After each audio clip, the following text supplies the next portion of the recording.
We'll call the meeting to order. It's the meeting of Monday, April 19th. The first item of business is to note that all commissioners are present, and actually we have two additional commissioners with us this afternoon. We have Allie Daniels on my left and Krista McCollum on my right, and we will explain in a few minutes why they're here. But I'm just thankful to have some good help up here for this meeting. So, the first item of business is the order of business. Are there any changes to the order of business? There's no changes, so would there be a motion to approve the order of business? I'll make a motion to approve.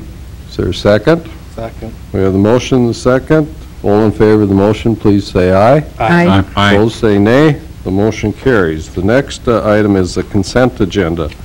Are there any items on the consent agenda you wish to discuss?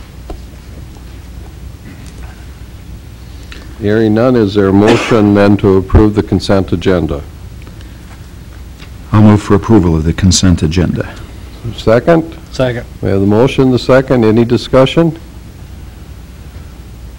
Hearing none, then we'll vote. Mr. Jackson? Aye. Mr. Frenzel? Aye. Mrs. Dukart? Aye. Mr. Steiner? Aye. Chair votes aye. The motion carries.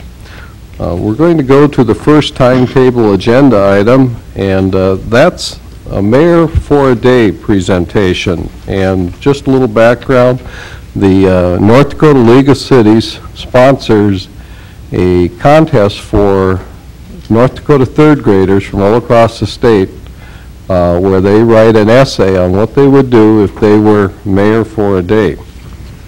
And I had the opportunity earlier this year to visit most of the third grade classrooms in the city and promote this contest. And we had, I think, over 60 students from Dickinson enter the contest. And with me today, I have Allie Daniels, who is representing Dickinson and Dickinson Trinity East. And for her, we have a participation certificate that I have signed, and Mr. Kessel, our city administrator, has signed. And we want to present this to you for the essay that you wrote. Okay? So, congratulations.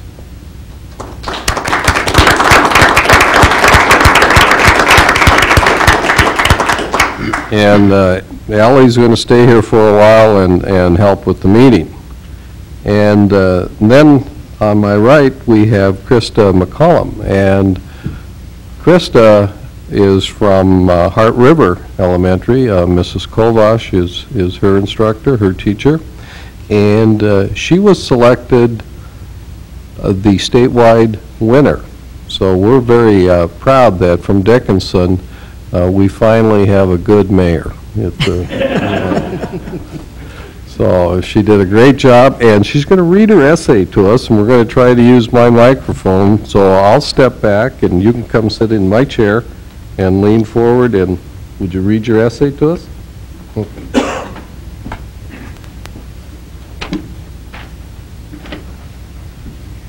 If I was the mayor of Dickinson for a day, the first thing I would do is bring everyone together, just like the whole town came together last summer after the tornado hit, because everyone pulling together makes our city stronger. Being the mayor lets me lead the people of the town, but it's important to know what everyone living in it is happy, because a happy town is a town that everyone likes to come to and shop in or go to school in or even move to.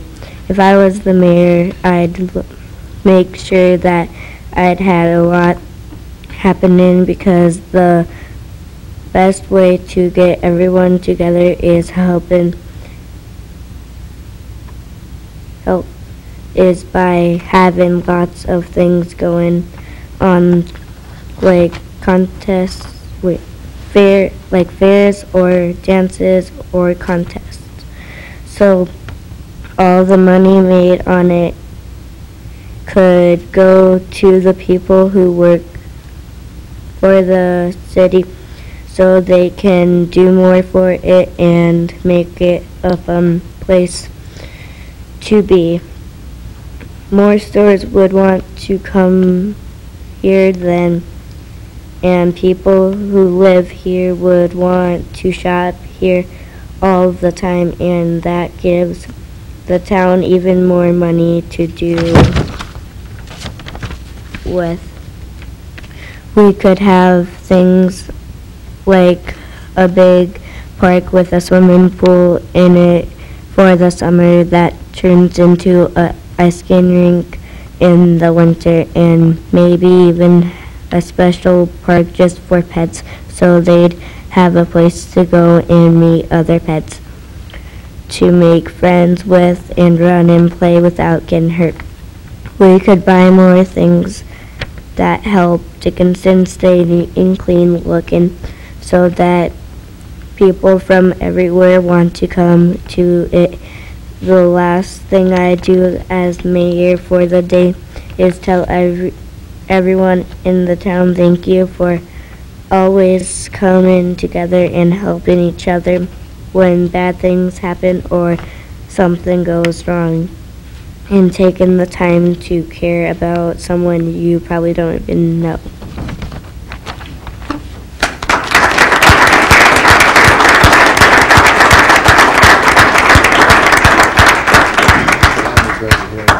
Go up front there, so you can just go around this way.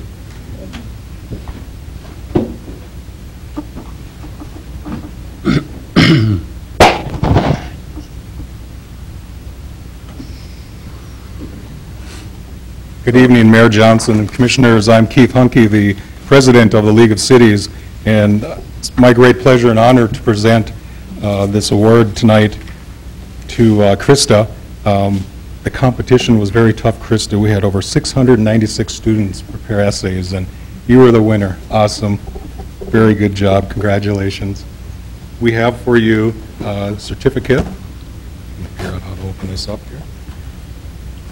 Congratulations, Krista McCollum from Hart River Elementary School. You're the winner of the 2010 If I Were Mayor for a Day essay contest, and signed by Connie Sprincenatic, our executive director, and also myself. And with me tonight I have Rebecca Haig, our member services director over there, taking pictures, and she also congratulates you and thank you for participating. We also have a $100 savings bond for you. This is the gift certificate for that. The bond will be arriving soon, and we'll get that to you. So again, congratulations, thank you. And Allie, thank you also. And let's see, I forgot one thing. If you would, we have some rulers for you and Allie to share with your classmates. Thank you again. Thank you, Mayor Johnson, for having us here, and Commissioner. Well, it's our pleasure.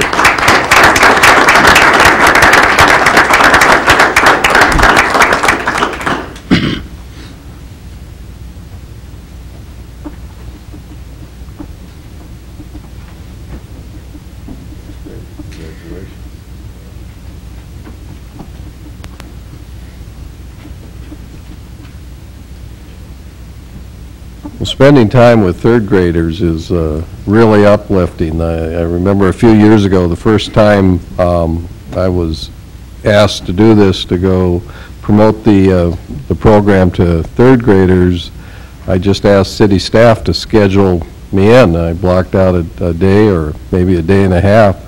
And the first year they scheduled me in, they scheduled me for 45 minutes a class. And I thought, oh my, what am I going to say to third graders for 45 minutes? Well, it wasn't a problem. You say a few things for 2 minutes and they ask you questions for 43 minutes, and it goes really well. And you know, after a day like that, you just come away feeling our future is so good, because we have great young people in this community, and it's not just third graders, but the two we have here this afternoon with us are just an example of two of the really great young people that we have in our community, and we're just really fortunate to have them. So thank you for participating, and again, congratulations. Well, the next thing we're going to do is go to the non-timetable agenda item, and I'm going to do item B before the financial report, because I know that's going to take a little bit of time. So item B is a proclamation. It's for Fair Housing Month. And would you two like to help me read this? Maybe you'll read a paragraph, I'll read a paragraph, and then we'll work through it. Can we do that? Okay, well, Allie, can we start with you? You have to come over here by the mic, and you can read this first paragraph. That first word is whereas. That's kind of a different word, isn't it? Whereas one of the greatest freedoms enjoyed by Americans is the freedom to live in a home of one's choice and, okay, I'll read the next one then. Whereas this promise made to us by the nation's fair housing law, which requires that all people be treated equally in connection with sale or rental of housing, regardless of race, color, national origin, sex, disability, family status, or religion, and, Krista, how about this one? Can you do this one? Right here, that's whereas. Whereas the year marks the 42nd anniversary of the Federal Fair Housing Act, the original legislation targeting, yep, the elimination of housing discrimination. Yeah, you're close. Discrimination. I was 40 years old before I could say that word, so you're doing great. Okay. In America, and I'll read the next one. And whereas April has been designated Fair Housing Month since the adoption of fair housing legislation in April 1968, and is the time each year when the U.S. Department of Housing and Urban Development, the Fair Housing of the Dakotas, and other groups organize events and activities to focus attention on the issue of equal opportunity in housing. And whereas each resident of the city of Dickinson is urged to support efforts to put into practice the principles of freedom, justice, and equality upon which this great nation was founded during the nationwide observance of Fair Housing Month. Whereas April is Fair Housing Month throughout the nation, we are asking each resident of the city of Dickinson to support efforts to put into practice the principles of freedom, justice, and equality upon which this great nation was founded. Now, therefore, I, Dennis Johnson, along with Allie and Krista, mayors of the city of Dickinson, on behalf of its citizens, do hereby proclaim April as Fair Housing Month. So, I'm going to sign this.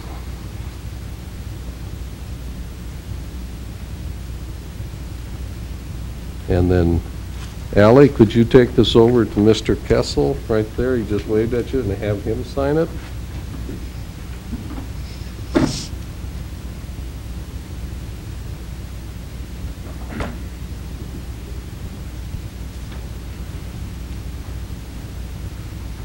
Okay, thank you. Now, the next item on the timetable agenda item is a public hearing on the Prairie Hills Townhomes pilot. And Mr. Kessel, is there anything you'd like to say by way of introduction here? Thank you, President Johnson, Mayors Allie and Krista. The public hearing for the Prairie Hills Townhomes pilot represents the Section 8 housing. 30 of the 44 proposed units were lost during our tornado last year. The pilot request is for the pilot program itself is for a $20,000 a year with a 3% increase annually for 17 years, as opposed to the taxes that normally would be represented in a project of this size. That project will be on our agenda next week so that the commission can debate the merits of the pilot program itself, and the public hearing is to learn about the public's opinion on the pilot program. Okay, thank you, Mr. Kessel. And Krista, we need to declare the public hearing open, so we have to have the gavel strike the block here. Can you hit that hard enough to make a little bit of noise, but gently enough that we don't splinter the gavel? It'd be just like that. Could you do that? You do that. All right, we declare the public hearing open. Anybody wishing to comment on the Prairie Hills Townhomes pilot may now do so. Step to the podium, state your name, we'll hear your comments. So anybody that wishes to comment? Well, there's no one that wishes to comment, so Ally, we have to do the same thing now to declare the public hearing closed. So as mayor for a day, can you come up here and strike that and say the public hearing's closed? The public hearing is closed. Okay, that's final too. We're closed. Thank you. So we can take that off of our agenda. Well, now we're going to go back to the non-timetable agenda and ask Mrs. Johnson to give us the city's financial report.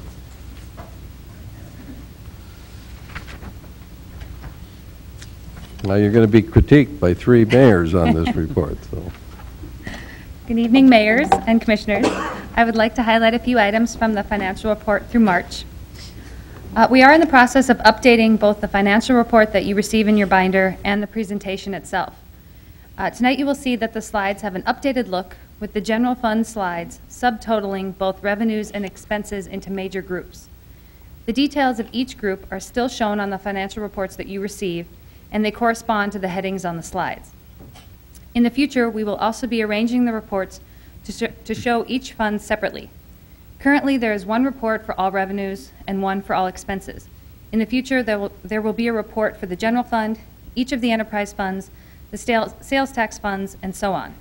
This is how the slides are presented tonight. If there's a particular item you would like to see added to this, please let me know.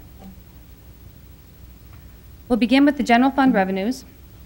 With 25% of the year completed, our property taxes equal $2.7 million, and we're 92% collected compared to budget. Our other taxes and fees include financial institution tax and franchise fees, and are 34% collected compared to budget. Our intergovernmental revenues include revenues such as revenues that we receive from the state and local governments, such as highway distribution tax and oil production tax. This line item is 6% collected compared to budget. In our licenses, fees, and services, we include things like building permit revenues and oil royalties, and it's 21% collected compared to budget through March. Our sales of city lots and equipment is shown separately for the time being due to the amount of activity that is occurring in this line item. The negative balance is due to land purchases made by the city with the intent to resell. The revenues we receive from these land sales will be offset by the amount we paid. Our other revenues include interest earned and miscellaneous items, and our transfers in are revenues received from other funds within the city. Our total general fund revenues equal $3.4 million through March, and we're 43% collected compared to budget. In our general fund expenses, these are also broken down by groups. They include general government, which includes administration, municipal court, finance, IT, assessing, and buildings and grounds. Our public safety, which includes the fire and police departments. Our engineering and streets, which includes those 2 departments. Cultural services, which includes the museum and forestry. Our contingency and reserve, which includes a $65,000 contingency line item and the West River Community Center major maintenance reserve. And our transfers out, which are transfers to other funds within the city. Our total general fund expenses equal $1.7 million through March, and we're 22% expended compared to budget. Our enterprise fund slide shows the revenues, expenses, and cash balances of these 4 funds. Our total enterprise fund revenues equal $1.5 million through March, and we're 21% collected compared to budget. And our total enterprise fund expenses equal $1 million through March, and we're 19% expended compared to budget. There were fee increases in both the wastewater and solid waste funds on January 1st to help alleviate the negative cash balances being held in those funds. In our 1% sales tax fund, we received $283,000 of 1% sales tax revenue in March, which is up 10.2% for the year. This slide shows the 1% sales tax in total, but it is broken down into a 50% share, which is transferred to our street projects fund, a 20% share, which is dedicated to job creation and senior programs, and a 30% share, which is dedicated to capital improvements. In future reports, we will detail the expenditures to the 30% share. In our 0.5% sales tax, we have received $142,000 of 0.5% sales tax revenue in March, which is up to 10.2% for the year. Our expenses include $85,000 paid towards the West River Community Center bond. In our hospitality tax, our revenues collected are up 8.7% over last year. Our expenses include $60,000, which was paid to the CVB for the special events grant. This amount was paid to them in April of last year. Our occupancy tax breakdown shows the revenue and expenditures were down 13.4% for the year. All occupancy tax revenues, minus a small admin fee, are paid to the CVB monthly. And our street projects shows we received $50,000 in revenues and expended $154,000 towards street projects through March. Those are some of the highlights of the financial statements through March. Are there any questions?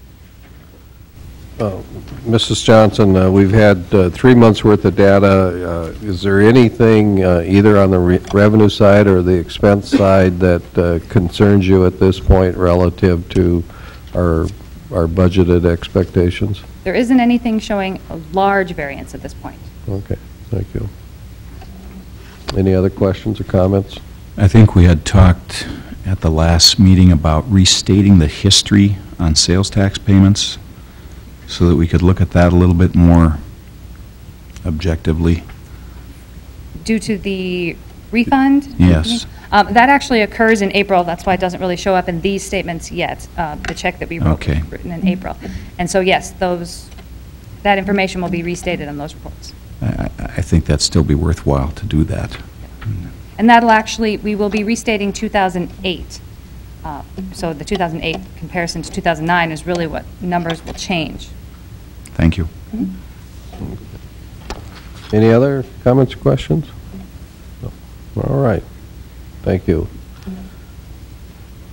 Would there be a motion to approve the report as presented? So moved. Second. We have the motion and the second. Any discussion? Hearing none, then we'll vote. Mr. Frenzel? Aye. Mr. Steiner? Aye. Mr. Jackson? Aye. Mrs. Stuckert? Aye. Chair votes aye. Motion carries. We're going to move to item C there, cell phone policy. And this would be consideration to approve the first reading of a cell phone ordinance. Mr. Kessel, is there anything you would like to say by way of introduction?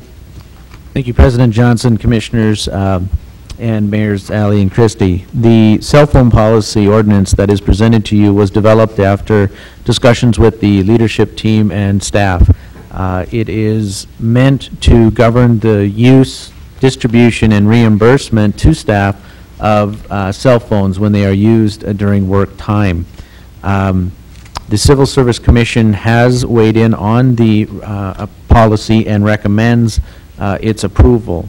The points of interest, I think, are there's basically 3 different levels of cell phone reimbursement, one in which the department director deems it appropriate for a staff it's beneficial to execute their duties. We will actually pay for the phone and its service. There is another level that allows a stipend to be paid to staff where it helps the efficiency of the department but may not rise to the level of full reimbursement.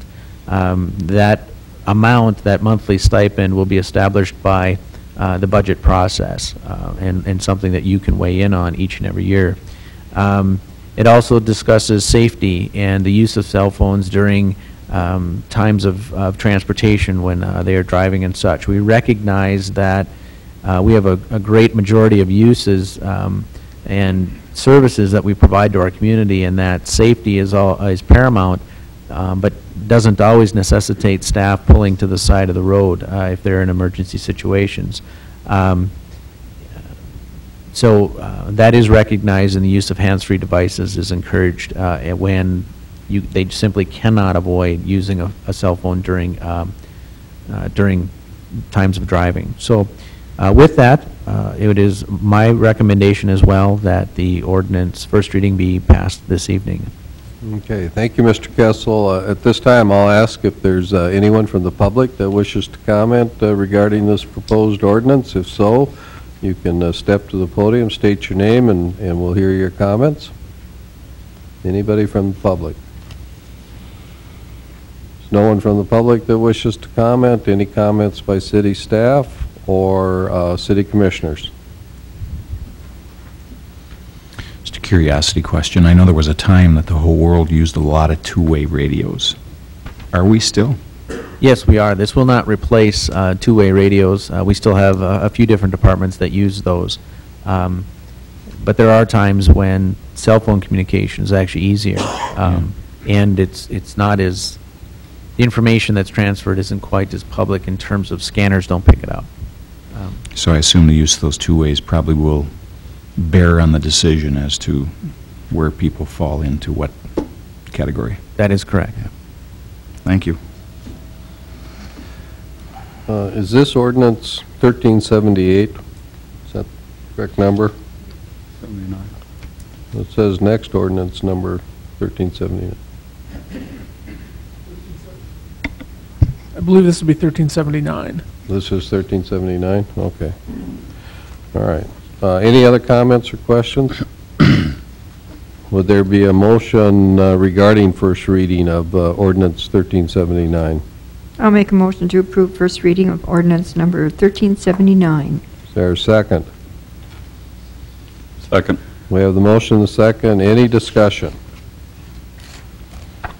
No. Ally, could you help me call the roll for the vote? I've got the names right here. You can start at the bottom and just call her name and she'll vote. Shirley Dukart, Aye. Go next. Can you pronounce that name? It's a hard one to say. I have trouble saying it too. It's Carson Steiner. Karsten Steiner, Aye.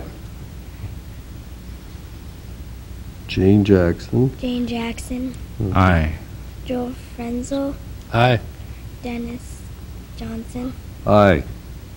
So we all voted for it. What does that mean? Motion carries, right? Okay, motion carries. Very good. We have a 5:45 timetable agenda item. I think it's 5:45, and this is an update on the Badlands Activity Center by Kevin Thompson from the Alumni Association and the DSU Foundation. So welcome, Mr. Thompson. Good evening, President Johnson, Mayors Krista McCollum and Ally Daniel, as well as the City Commissioners and staff. I'm just here this evening to help present an update on the Badlands Activity Center. It's been a number of... Okay. It's been a while since I appeared, and I just thought it would be good to bring everyone up to date on what's happening with the Badlands Activity Center. And so this is as of about last week. The one thing I want to reinforce throughout the entire thing with the Badlands Activity Center, the project is on schedule, on budget, and we're looking at opening the facility in June, and so we're very excited. I think it's important to look back in the history that the demolition of the old Whitney Stadium and the construction of the new Badlands Activity Center began last March in 2009, and will complete construction on May 7th of 2010. So it's about a 14-month construction schedule for this project that has taken countless people in this community and from outside of the community to make happen, and so we're very excited for that. Also, I think it's important to keep in mind that there's been numerous enhancements that have taken place with the project, as well as we've been able to hold football games last fall, and we've already held 2 track meets in the last 2 weeks. So, and there's several more track meets coming up as well.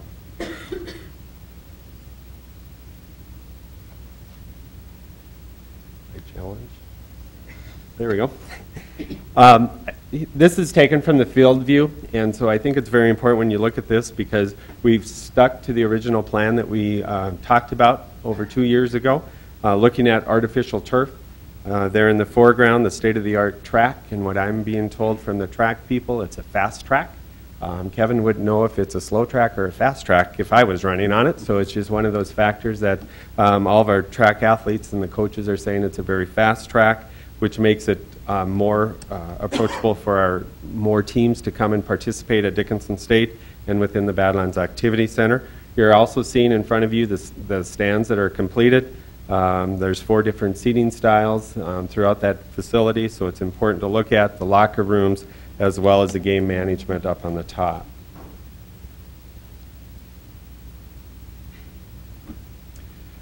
Again, just wanted to reemphasize, since it's been a while since we looked at the project, but the project design really did not change from basically the summer of 2008.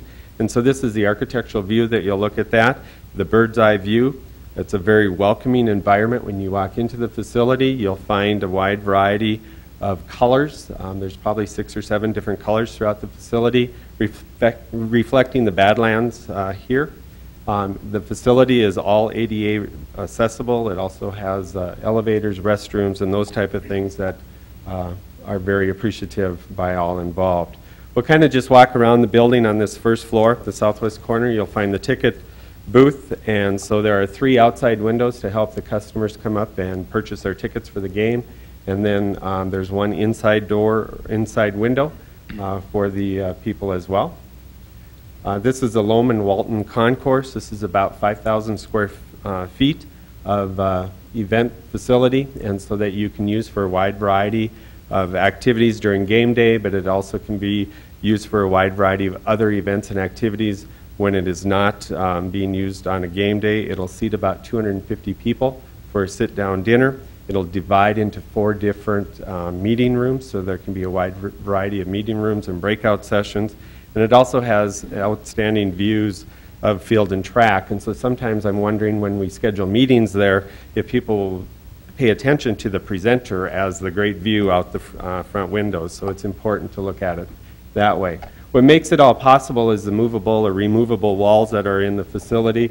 And so this allows us to break the entire 5,000 square foot facility into 4 different meeting room areas. I think it's important to know that all the lighting and the sound system and audio-visual equipment is all operable within each one of those quadrants. So if you're in one area, it's not interfering with the other area. And so again, I think this is a very good upgrade that we have within the Badlands Activity Center. The concession stand is under completion. It'll provide a very flexible concession area. As you can see, there are 3 window areas, so it's a wide and very lengthy area, but it's also a catering kitchen behind the wall that the workers are there, and so that's more of a prep area. And so it'll also allow for a wide variety of other meetings and other types of food upgrades within the concession stand, so we're very excited about that. The suites, this is a sample of this cabinetry that's in the suites. There's a total of 14 suites within the Badlands Activity Center. 9 are located on the concourse level, and 5 were added on the upper level. And there's only 1 suite that is remaining available to lease for a 5-year time period. And so we're very appreciative of how receptive that has gone over in our community, and so we're looking at that. Also would like to thank the supplier of the cabinetry, TMI, as they've gifted all the cabinetry throughout the entire facility. One thing when we means the committee and the community and those type of things, when we talked about the old Whitney Stadium, it was one of those areas to make sure that we met all the needs of our people. And so the one area was the restrooms were a big challenge in the old Whitney Stadium. Firstly, were inadequate, there were not enough of them, and their locations were very hard to get to. And so when you look at the women's and men's restrooms are located both on the north and the south end of the concourses, so there's both men's and women's in both areas. As well, there are 2 family restrooms, one on each end. And so it's very important to accommodate your crowds and those type of things, and we feel with this design we will meet and exceed those areas as well. The press box area is up on the top level, or what we're calling the 3rd floor of the facility, and so this just kind of gives you a view from the doorway looking into the facility. There are 2 areas that you can, 2 seating areas that the coaches can sit at, or your media can be at, the clock and game day scorekeepers and those type of things can help facilitate within this area. All of it is wired for telephone and electricity because of computers and laptops and those type of things that come into the facility. And so we're very pleased.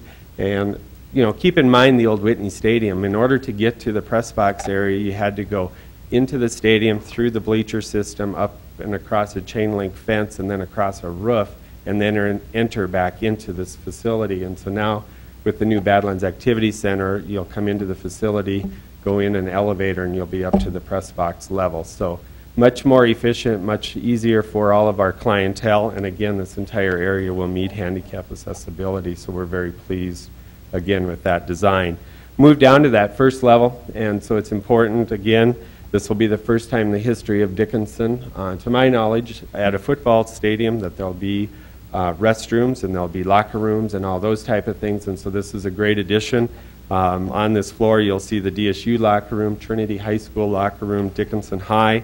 It also houses the equipment room, training room, officials locker room. Also, we have a public restroom that's located down in the southeast corner of this area. And so when games are not going on, the track and the field will be open so people can come in and walk and get their exercise. If you need to use a restroom, there will be one available without having to access the entire facility, so we're pleased with that. And the other room that is in here is the DSU coaches and coaches locker room area. There's a lot of other area. A lot of it is the gray colored space on this map, and that gray colored space represents operations, mechanical, electrical rooms, and some storage areas. So it's very well laid out, and I think it'll work well for everyone involved. I think it's important, and it's been very interesting and fun as we've taken people through the facility, as we've had several tours throughout the last couple of months. And each team has their own home team locker room. Each is decked out in its the school colors. So for Dickinson State, you have the blue and gray. For Dickinson High School, you have the orange and the black. And for Trinity High School, you have the red and the white. And this just helps to build ownership, school pride for each one of those organizations. And so each one will operate within the facility a little bit different than what the other one will. But again, it's working together and as a community and showing school pride and demonstrating that to the students here and our clientele. Again, this is a DSU locker room, and when there's about 105 lockers within the DSU locker room, and so then also the bathroom, restroom area is shown there as well. The laundry room, equipment room will help the football and track program at Dickinson State, as the people will, or our athletes will store their jerseys and pants and all those type of things within this facility. It'll also have the laundry room, and so there'll be no transporting of the laundry back and forth after practice or before a game or after a game. So again, very appreciative of everything. And then this is a new training room that will be located on that lower level, and so there's a number of exam tables, taping tables, and those type of things that'll help keep the area very clean, very sanitary. Also, the trainer's office will be located at the far end of this room, and where the photo is being taken from is a small room that'll hold 2 whirlpools in order for the athletes to prepare for the game or cool down from the game and those type of things. So it's very important to look at it from that standpoint. We have a number of upcoming events, and so coming up this weekend is an outdoor multi-championship track meet for the Dakota Athletic Conference that will be coming up. And then you can read various high school track meets, those type of things. President McCallum was here a couple weeks ago and invited you to the event on May 10th, the opening of the facility. And so is May 10th at 10 o'clock. And the governor has made plans to be here for that event. And so we'll hope that all of you can attend and many people from the community. And then you can see all the different sporting events and those type of things. And we only feel that in the future that this will be greatly enhance the number of events and activities, because one of the goals of this project was to add economic development to the city by bringing in events and activities. And so, again, this is just a scattering of where we're at. I also wanted to give you an update. The DSU Foundation has been leading the charge in this project on a number of different fronts, but it's also important that we played a partnership and a team with the City of Dickinson and those type of things, and we thank you for your support and your pledge of the city sales tax dollars. But what has happened, our goal is $16 million. We've raised $15.1 million to date. We have $900,000 left, and each and every day we're working hard to lower that number. And so we feel the goal is very attainable. The one thing I feel, and I want to share with you, and I believe I have in the past, but the support that the city has given, as well as the donors and supporters of this project, have allowed the foundation to leverage those dollars in order to make this project possible without having to wait for a longer period of time. And so we've worked with Wells Fargo in order to secure the loan for the project that is under the DSU Foundation in order to facilitate. But the one thing about it, we did not have to leverage as many dollars because of the support from the city, support from the donors, and those type of things. So we've been very, very pleased, and we feel that we're on the right track, and it's a win-win for all involved.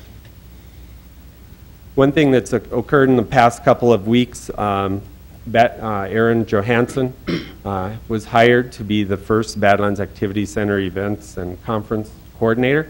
And so Aaron worked for the foundation for about a total of about 10 years during his life so far, as he started when he was 18 years old as a student employee with the foundation, and then just kind of worked his way through, and then after graduation went out and worked for a private firm, and then came back to the foundation. And so now Aaron is coming and working very hard, and he's been with the project from its infancy and now wants to see it into its reality and its action. So we're very pleased that Aaron has accepted that job, and so working forward in that area. So with that, I just want to thank you for your support, and look forward to a great opening. Look forward to many events and activities at the Badlands Activity Center. And with that, I'd open it up for questions. Thank you, Mr. Thompson. Any comments or questions for him? All right. Well, I think you gave a good comprehensive report, and congratulations on the progress that's being made there. Okay. Thank you very much.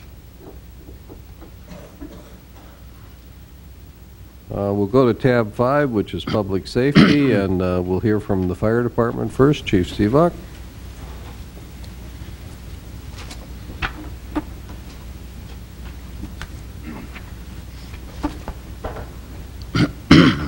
Don't let that scare you. President Johnson, Commissioners, in the month of March, we logged 21 responses to incidents, and it's kind of interesting to note that March of last year, we were only at 12. It's not unusual to see a spike like that. That doesn't have us concerned at this point in time. January and February, we're tracking pretty much as a year ago, however. So we'll be kind of watching that, see what happens in the next month. We usually talk about our incident response on our monthly reports, and I want to concentrate a bit more this time on the fire prevention aspect of it. You see routine inspections for the month of March. We had 62 routine inspections, followed by follow-up inspections of 58. Just as a little bit of clarification, a routine inspection is where we start every year. That's where we start with Mr. and Mrs. Smith after a year or 2 years or however long it's taken us to get back to that particular business. The follow-up inspections are always generated by the routine inspections. A follow-up inspection means we're going back to the same place because there were code violations. So that's the distinction between the two. There may have been some confusion or a question at least concerning what's the difference between the routine and the follow-up. The routine is always our starting point. The follow-up is always generated by code violations or problems, incidents we find that we need to have corrected. And are there any questions on that part of the report? I'd like to touch briefly on some activities that our fire prevention specialist was involved in the month of March. Deb Barrows was one of 6 North Dakota Fire Service personnel that was invited to take part in the Everyone Goes Home Firefighter Life Safety Summit in Emmitsburg, Maryland. She was out there March 5 through 7. At this meeting, the North Dakota Firefighters Association was presented with the Seal of Excellence Award from the National Fallen Firefighters Foundation. It might be interesting to note that the National Fallen Firefighters Foundation was created by an act of Congress and is the only along with the American Red Cross, they're the only 2 non-funded organizations that were in fact created by an act of Congress. The Seal of Excellence Award recognizes the efforts of individuals, groups, departments, or organizations who have demonstrated a commitment to making the American Fire Service safer.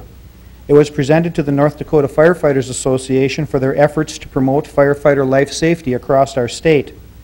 For 3 years, the North Dakota Firefighters Association, in partnership with North Dakota Workforce Safety and Insurance, has aggressively marketed the Everyone Goes Home program across our state. To date, over 2,000 North Dakota firefighters have been through the Courage to be Safe program.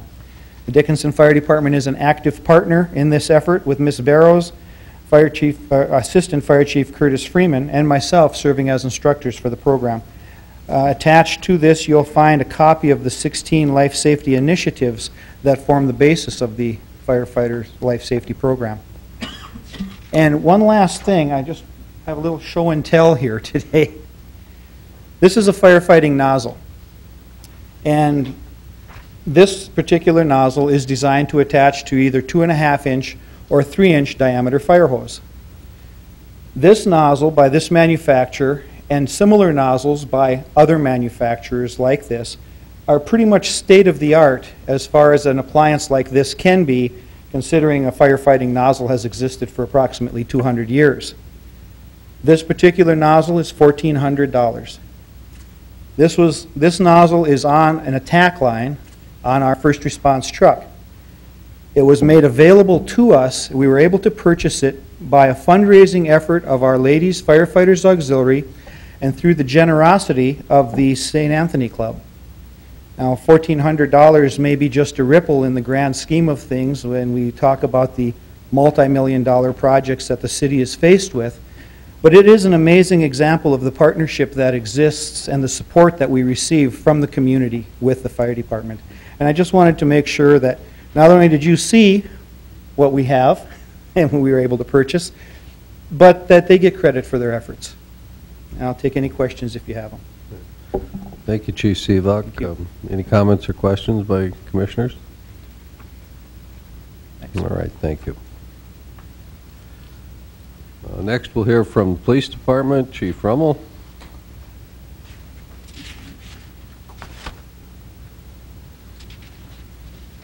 Good evening, Mr. President, Commissioners. I didn't bring anything for show and tell.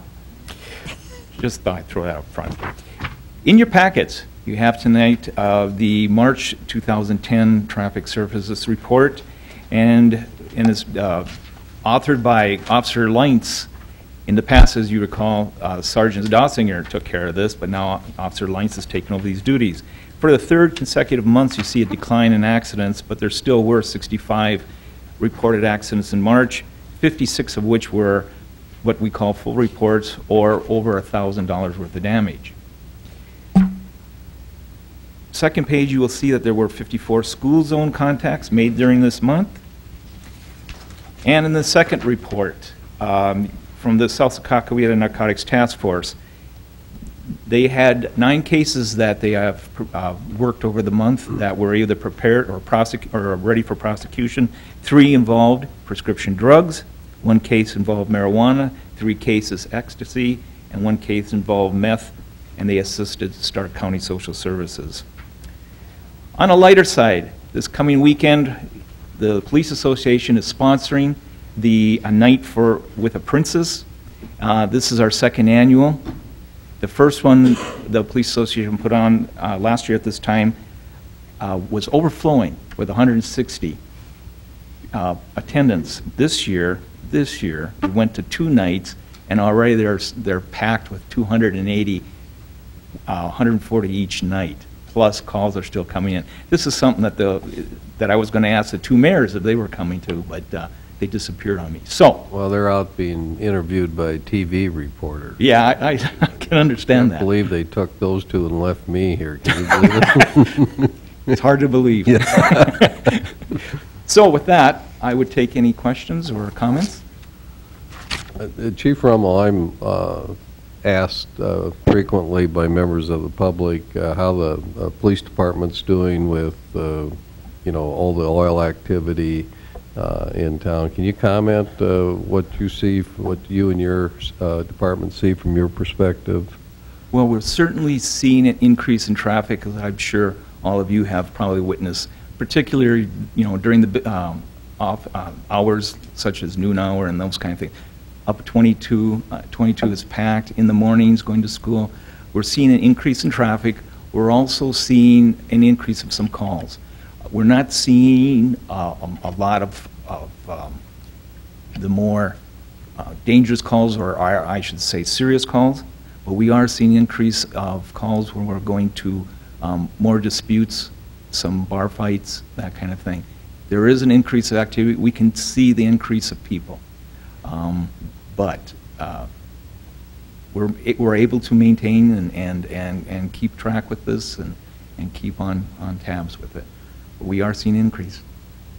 What year did you join the Dickinson Police Force? 1978. 1978. So as a young officer, you were here kind of during the height of the previous oil boom. How do you see a difference between then and now? So far. And the difference being, I believe I have to give credit to the oil companies. They've gotten a lot tighter when it comes to drug use and abuse. And that's the big difference we're seeing right now. I see them taking action the minute one of their employees are using drugs, whereas in 78 and 80, the bosses would come and bail them out of jail when we had them. That's a difference. And so we're not seeing the rowdiness that we did back in 1978. I remember in 78 picking up those that worked in the oil patch for DUI. Of course, the fine for a DUI was a lot cheaper then, but they could pull out $1,000 and offer me $500 just to let it go, that kind of thing. We're not seeing that now. So did you ever take the fight? No, sir. Okay. No, Oh, no. good. I just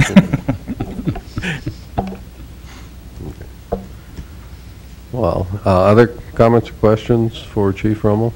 I have one, Mr. President. Now, the prom weekends, do you have more staff on then? On those? Yes. Oh, okay. We'll have more staff on. They're a lot busier weekends, that's for sure. Oh, yes. Yep. Okay. Thank you. You bet. Any other questions? All right. Thank you for Thank the you. report. We'll move to tab 6, Public Works, and Mr. Soren, we'll turn that over to you. Thanks, President Johnson, City Commissioners. The first item I have is the 2010 Street Improvement Mill and Overlay Project. We opened bids on this project on March 8th. The project includes 3rd, 4th, and 5th Streets from 5th Avenue to 8th Avenue, as well as 6th and 7th Avenue from 3rd Street to 6th Street. We did have one bidder on the project. It was Northern Improvement with a bid of $486,757. And I'm recommending that we award the contract to Northern Improvement for this project. Mr. Soren, how did that compare to the budget? I believe the budget on this, we had engineer's estimate of $560,000, I believe, so it was a pretty good bid from our estimate. Okay, thank you. You've heard Mr. Soren's presentation and recommendation. Any comments or questions before we ask for a motion? If not, would there be a motion regarding this item? I'll move. Second. We have the motion to accept and the second. Any discussion? Hearing none, we'll vote. Mr. Jackson? Aye. Mr. Stuckert? Aye. Mr. Steiner? Aye. Mr. Frenzel? Aye. Chair votes aye. Motion carries. Under the reports, I have a code enforcement report for the month of March. Shows that on new building permits, to date, we have 10 compared to 6 last year. We are starting to see the activity pick up in the office as I anticipated when the weather turned around. Next month, I think we'll have several more, and there's a lot of discussion going on with building. I think we have 9 items on the planning and zoning agenda, which are rezoning or special use requests this week, dealing with some 8-plex units, 6-plex units, some building like that, depending on how that meeting goes. Those will certainly be before you, but I would see some multifamily development coming out of that if those requests are granted. So the activity is certainly starting to pick up in this area as we're continuing to working on the platting of new lands, as well as the starting of some water sewer projects and street projects on some of the existing subdivisions. You can see that our additions and alterations were up to 26 compared to 20 last year. So with that, if there's any questions regarding that report, I'd be happy to try and answer them. Okay, thank you, Mr. Soren. Any comments or questions for the city engineer? All right. Well, then we'll move along. Then we'll go to Public Works, Maintenance, and Utilities. That's tab 7, and Mr. Rapp.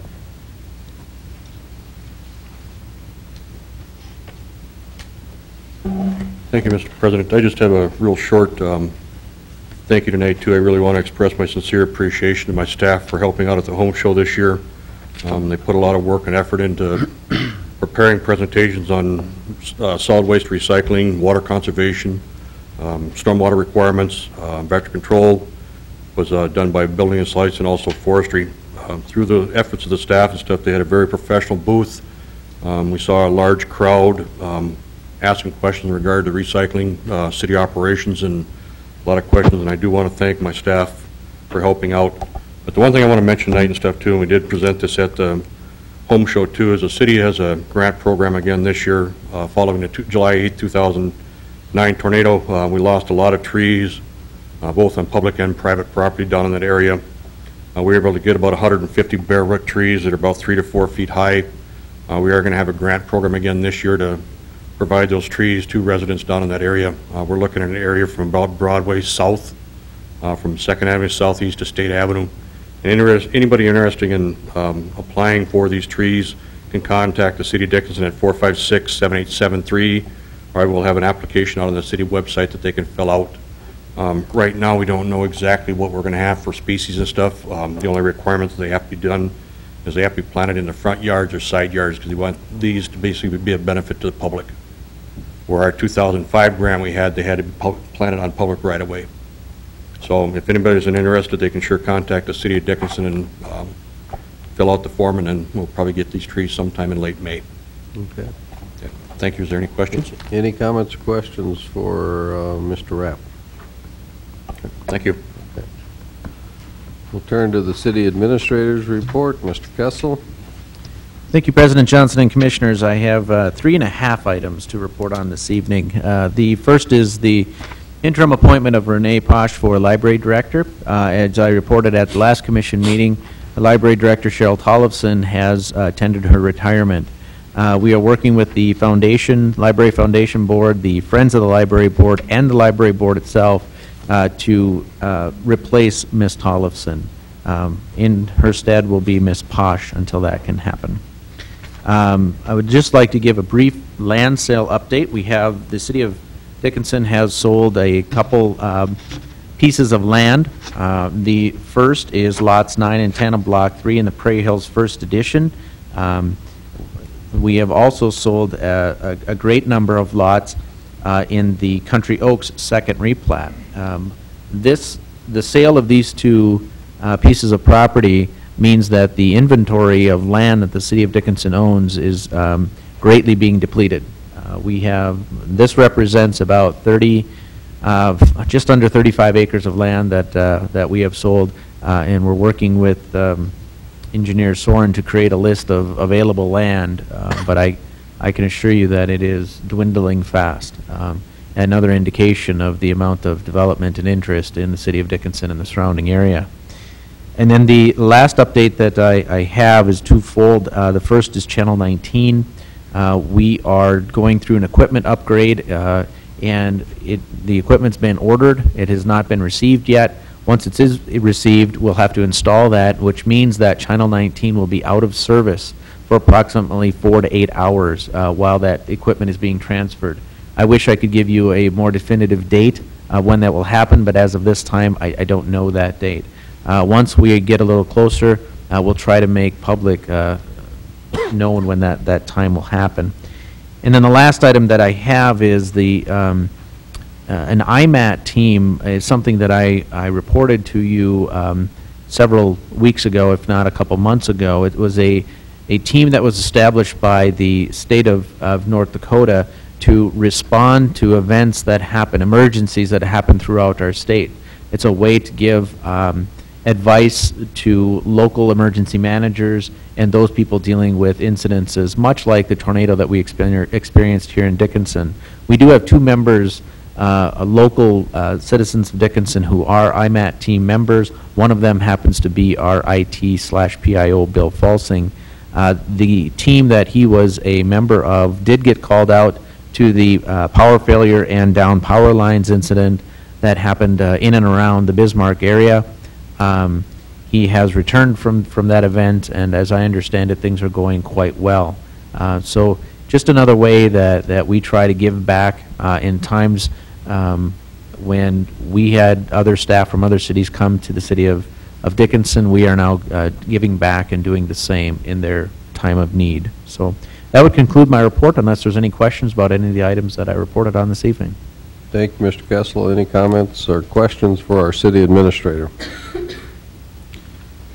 In the past, we've seen the purchase agreements on these land sales. We're not, am I missing something? Is there something different about these, or?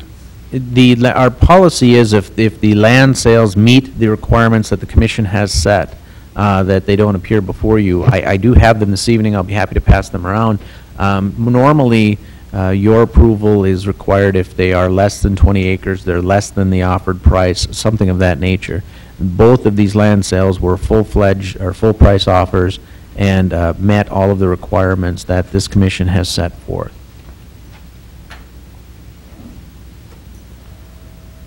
Okay, thank you. Any other comments or questions from Mr. Kessel? Mr. Jackson. Okay, we'll move to tab 9 then, which are accounts payable and payroll. Are there any items on the payables that you wish to discuss? If not, would there be a motion to approve them? So moved. Second. For the motion, the second, any discussion? Hearing none, we'll vote. Mr. Steiner? Aye. Mr. Frenzel? Aye. Mrs. Stuckert? Aye. Mr. Jackson? Aye. Chair votes aye. The motion carries. Are there any comments by city commissioners? Hearing none, then, is there anyone from the public that would wish to address the commission? If so, come. Okay, we have a member from the public. Just come up to the podium here. And when you get up to the podium, please state your name, and then we'll hear your concern.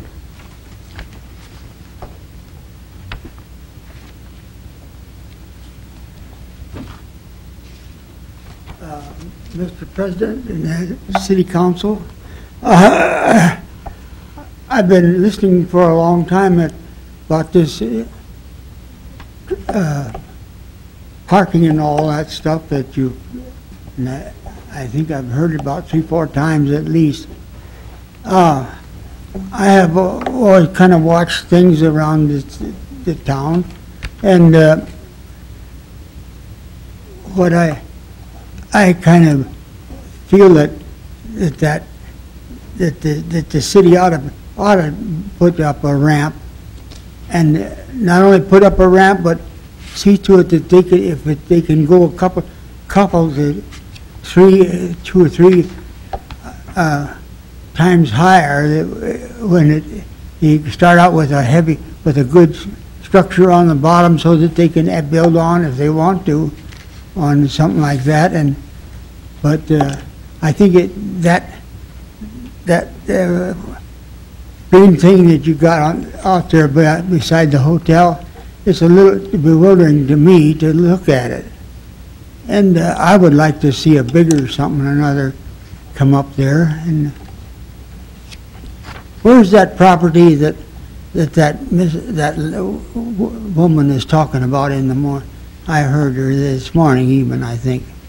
That, you know, if you look directly south of City Hall here, there's a parking lot across the street. The land that she was referring to is almost directly east of this parking lot. So it's just across the street from the parking lot. Well, I tried to get who it was, but it doesn't make that much difference. But so you know, years ago, I don't know how many of you people remember that are here, but the city of Dickinson was offered the chance to have one of those 5,000 steam engines years ago, and but I think they didn't at that time figure they could figure it was a pretty big. The requirements were probably quite a bit for the city to have, but that's something like I wish we could have had it then, but that's about out of the picture now. But that's about everything, I guess. I don't need to.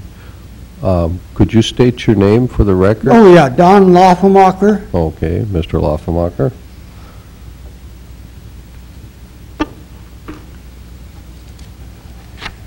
Okay, well, is there anything else you'd like to add? I don't think so. I just was kind of concerned about it a little bit. I believe that if they're needing some parking space, that if they put that, I suggest anyway. I don't know. Well, we thank you for attending the meeting and stepping forward and expressing your views on parking. Okay. Thank you. Mr. President, I have a question for Mr. Laufenmacher. Where did he suggest putting the parking ramp? Or didn't I hear that? No, Mr. Laufenmacher, why don't you come back to the mic then? Okay. Is that right west of that hotel that you're talking about? Where those trees, where they put up that the park greenery thing? Where the park is. See, what's the hard trouble? Years ago, nobody thought about making a greenery thing, but I do have traveled, and you see where the cities have redecorated their entryways into their towns and stuff. But nobody thought about it, or that it wasn't anything important. Now you can't. I don't know what to do with it because you have to tear something down that might be of antique ability. That's all I guess. Unless you can. But okay. Thank you. Thank you. Is there anybody else from the public that wishes to comment? Okay, no one else from the public? Chair would entertain a motion to adjourn. So moved. Second. So we have the motion to adjourn. Krista, can you ask all in favor? All in favor? Aye. Aye. All opposed? All opposed? No one opposes, so the motion carries, and then you just hit the gavel and we're adjourned.